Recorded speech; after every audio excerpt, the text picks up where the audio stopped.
What's up, guys? This is going to be my reviews from this past week, which was July 24th. As always, timestamps are down below, so I don't spoil anything for you that you don't want to be spoiled. I try and keep it as spoiler-free as possible, but sometimes I like to delve into the story a little bit. But first, this week, I picked up Lobster Johnson, Ascent of Lotus, Part 1 of 2. As always, with Hellboy, the Hellboy Universe books, the art is top-notch. Really awesome story, kind of a murder mystery going on.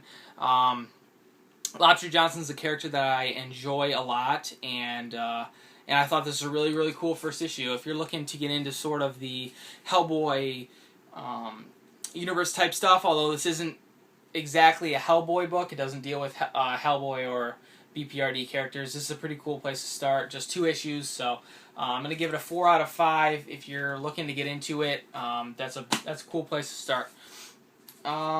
Next, we got from Image, Lazarus #2, written by Greg Rucka. Awesome cover. I loved the first issue, and this one did not let me down. We get a little more detail about the potential civil war, I guess, between the Carlisle and Moray families, I want to say. We get a little more information about Forever and about whether or not she's actually human. And there's sort of, not only is there dissension between the families, but there's also some animosity and some competition inside the Carlisle family itself. So it's cool to see that that conflict not only on a grander scale, but also on a smaller scale as well.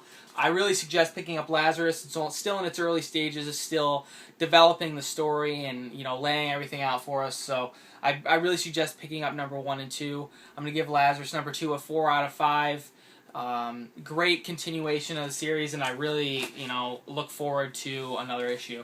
And then the next 2 are going to be the Trinity War books. First, we have Constantine #5.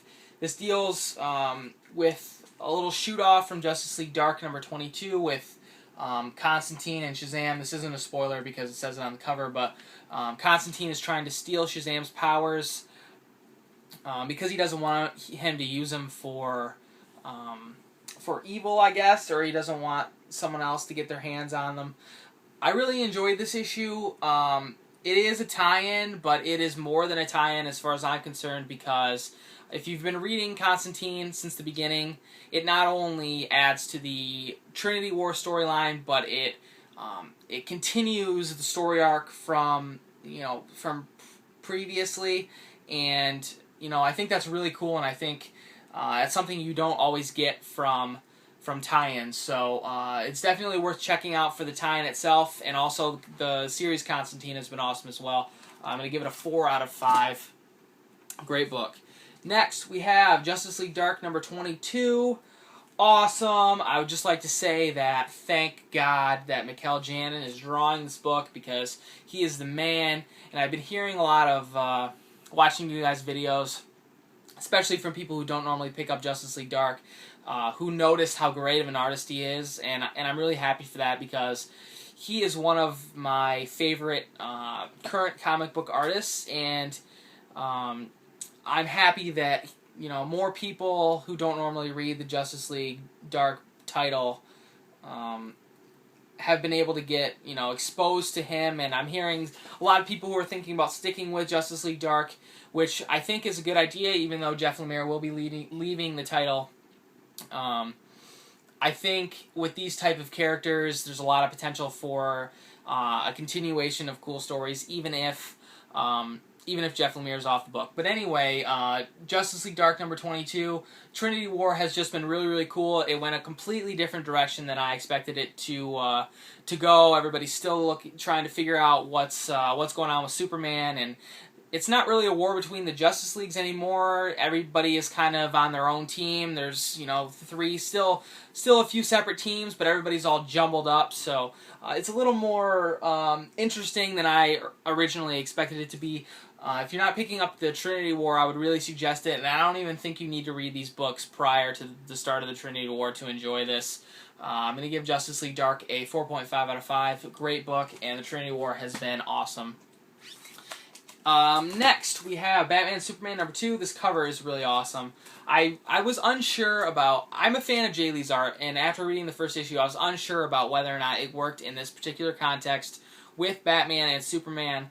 I feel like his art maybe lends a little bit better to a Batman book than a Superman book, but I decided that I love his art in this book, and I love this book. We get a little more information about... you know, Batman and Superman, and also their Earth 2 counterparts. We get exposure to a few more DC Universe characters. Well, I guess not DC Universe characters, Earth 2 characters with, you know, Catwoman and the Kents. I think this book is going in a really cool direction, and for those of you who were a little turned off by the artwork, I would say that the story is good enough on its own to carry the book, but I enjoyed the artwork anyway. I'm going to give Batman Superman a 4.5 out of 5 this week. Really, really awesome book. I cannot wait to see where that book goes. And also can't wait for the Doomsday Villains month issue, I believe it is. And next, I talked so much crap about this book, and I just feel so bad. I need to apologize. This is The Flash #22. I was really upset with this book because I picked it up at the, you know, issue 19 with the Reverse Flash fold-out cover. I really wanted to see, you know, Reverse Flash, and we had him in one page of every issue since issue 19, and that had me a little pissed off, but he actually is in this issue, and it was friggin' awesome. Also sort of a murder mystery.